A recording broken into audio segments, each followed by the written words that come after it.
Hello les amis, bonjour et bienvenue dans mes unboxings. Alors aujourd'hui, je vais vous présenter Leatherface. Alors d'abord, je vous ai mis un petit décor. Donc je vous avais présenté celui-là il y a quelques temps. Vous pouvez le retrouver la vidéo sur ma page tout simplement. Et puis je tenais à m'excuser. Ça faisait longtemps que je vous avais fait des vidéos, mais j'ai eu quelques petits soucis familiaux, donc j'avais pas vraiment le moral de faire des tournages. Mais là, les tournages vont reprendre. Donc ça, c'est la première bonne nouvelle. Il y a 5 vidéos en préparation et je pense que vous allez kiffer. Donc restez bien fidèles à la chaîne.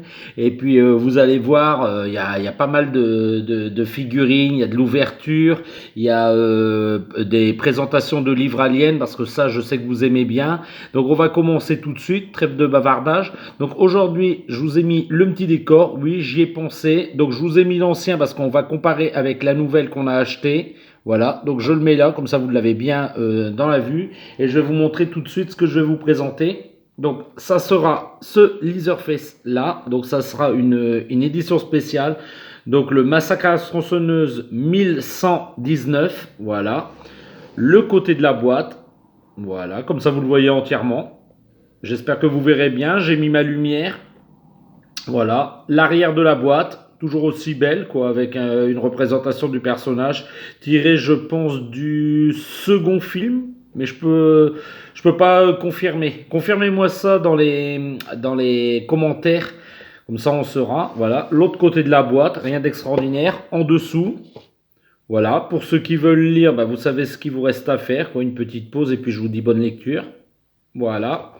Et on va passer à l'ouverture. Alors, si j'y arrive.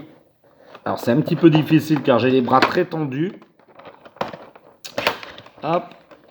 Alors, on va enlever le plastique. Voilà. On met la boîte sur le côté. Je vérifie, il n'y a rien à l'intérieur. Non, il n'y a rien. On le défait de son plastique. Et je vous montre cette figurine tout de suite, les petits amis. Waouh, waouh, waouh, magnifique. Ah non, elle est belle. Elle est belle. Son tablier couvert de sang, j'aime bien. Bon, ça aurait pu être un petit peu mieux appliqué, genre je vous avais montré H contre Evil Dead, mais j'aime bien, ça fait le job, c'est pas extraordinaire.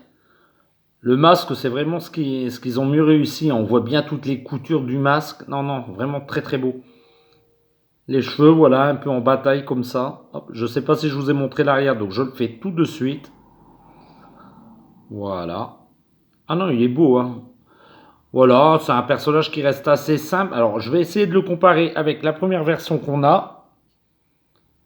Et ben moi, j'ai une petite préférence pour la première version. Je sais pas pourquoi, c'est sans doute le fait qu'il ait sa tronçonneuse et puis là sur la deuxième qu'il ait un simple marteau. Donc c'est bien le même personnage, mais le masque a beaucoup plus de détails. Là, vous voyez, regardez, c'est une espèce de rond, de renfoncement, puis là, il a carrément un trou. Alors, je pense que c'est parce que simplement, ça doit être le premier et le second film, mais voilà, je peux pas confirmer, malheureusement. Mais ma petite préférence reste pour, forcément pour celui que j'ai dans la main gauche, donc celui-ci. Alors, on va les comparer tous les deux. Voilà. Là, je remarque qu'ils avaient oublié de faire des taches sur son tablier. C'est un petit peu dommage. Le tablier, le point va bien sûr à celui que j'ai dans la main droite, hein. Voilà. Ils sont très très beaux. Alors j'espère que ça va faire bien la mise au point. Qu'on puisse bien les distinguer. Voilà. Ah, même le masque, j'aimais bien la petite déchirure à l'arrière. On voyait vraiment que c'était porté au-dessus d'une tête. Alors que là, c'est plus lisse à l'arrière. Donc voilà. Les chemises aussi, pareil, les t-shirts, ouais, les t-shirts, je veux dire, les t-shirts sont assez différents. Celui-ci est plutôt d'un blanc tout simple, alors que ceci serait plutôt d'un beige avec des rayures. Les pantalons aussi un petit peu différents. Celui-ci est plus épais, hein, plus massif, ne serait-ce même par rapport à son poids, il est beaucoup plus lourd. Vous voyez, regardez par rapport à ses jambes, lui il a les jambes beaucoup plus fines, beaucoup plus élancées comme ce que Funko fait maintenant, alors que celui-ci est voilà, celui-ci est plus lourd, plus massif. À la rigueur, il tient debout, j'ai pas essayé. Oui, ils tiennent debout tous les deux, mais comparé au poids, celui à gauche est beaucoup plus lourd, hein. Alors, ça reste très minime hein, la différence entre les deux, mais il est quand même un peu plus lourd.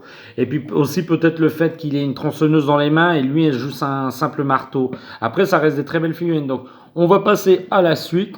Ça, on va pas s'étendre 2 heures sur Leatherface. Voilà, donc je les mets ici. Et puis, en fait, pour continuer, je vais vous montrer tout simplement un keychain. Donc, ça commence à m'en faire une petite paire. Celui-ci, j'ai craqué. Je l'ai pris parce que forcément, il était à 2,50 alors que dans le commerce, c'est aux alentours des 8 euros. Donc, pour 2,50, je me suis dit, je ne vais pas me ruiner. Donc, c'est une très bonne affaire, toujours chez Nose. Donc j'adore les magasins Nose et pour ça ils sont nos amis. Donc on va passer à l'unboxing de cette petite keychain. Donc je vais le faire comme ça, voilà.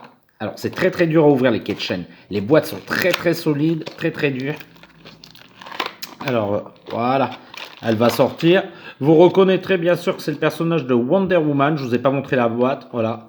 Le deuxième film, donc WW84. Le dessous, pour ceux qui veulent lire, voilà. L'arrière, enfin rien d'extraordinaire avec ces boîtes. Donc on va le mettre sur le côté. Et je vous montre tout de suite ce porte-clés. Alors, elle est très difficile à enlever. Le plastique est très rigide. Alors, je vais l'avoir. Voilà, je l'ai eu. Alors, je vous la montre.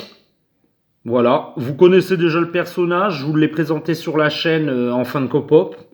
Donc il n'y a rien qui change dans la pose, hein, ça reste la pose où elle est statique, je vais dire muséum.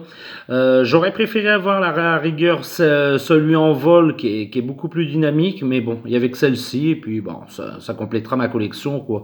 Ça prend vraiment pas de place sur une armoire. Ou à la rigueur, si vous voulez pas le mettre encombrer vos armoires, vous pouvez faire comme moi, vous mettez une petite punaise au mur et vous l'accrochez sur le mur. Voilà. Un petit plastique de protection, j'enleverai après. Voilà. Rien d'exceptionnel. Je vous le montre encore une fois. Voilà. On tourne. Les ailes à l'arrière, très bien faites. Beaucoup de détails, hein, malgré que ça reste assez petit. C'est énormément de détails sur ces petites figurines. Voilà. Et voilà les amis, la vidéo se termine avec cette petite figurine. Je vais essayer de la mettre là. Et puis je vais vous dire, si vous avez aimé la vidéo, n'hésitez pas, un petit pouce en l'air, ça fait plaisir. Alors j'ai aussi remarqué dans les statistiques que beaucoup de personnes qui regardent mes vidéos ne sont pas abonnées. Donc je vais vous demander, abonnez-vous, n'hésitez pas. Et puis je vais vous dire au revoir dans les prochains unboxings de Fred. Au revoir les petits amis.